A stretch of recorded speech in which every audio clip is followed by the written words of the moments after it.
Ayan guys, bukas nakabyat kasi ako kanina.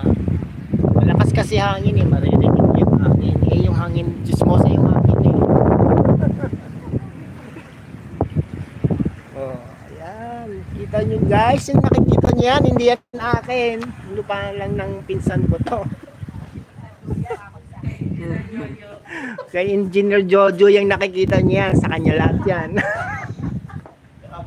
Ayan, si Engineer Jojo. Ayan, yung nakikita nyo yan, yan, kanya yan, kay Engineer Jojo.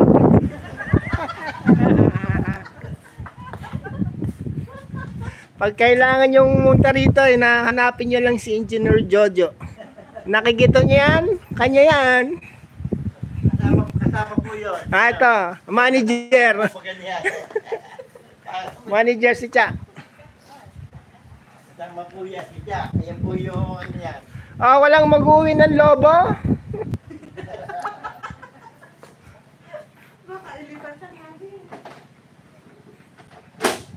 Dati pinag-aagawan lobo, ngayon wala nang mag-gusto ng lobo.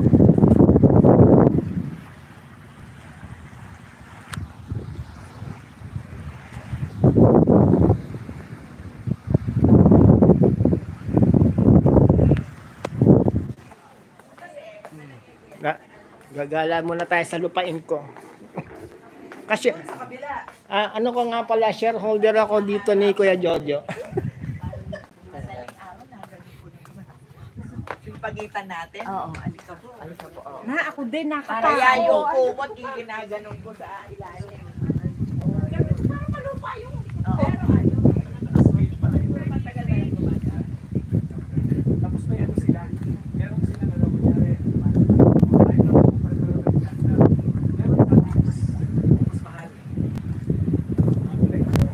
Ayan. Ito yung isa pang may-ari ng ano na to.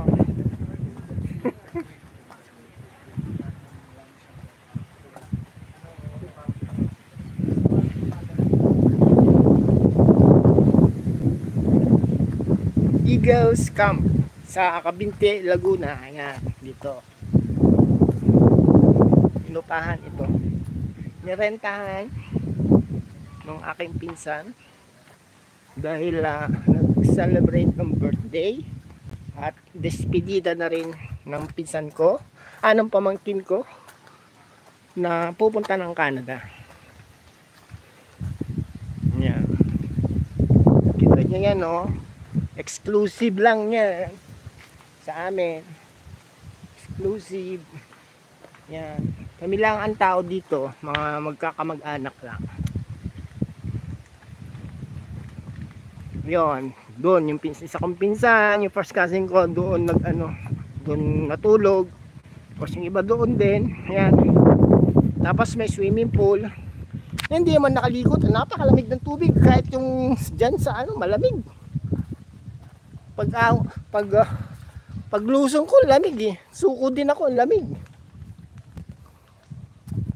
Oh, ayan oh. Ayan si Ate Ching, may tao pa yata. Ay hindi, yung caretaker na pala.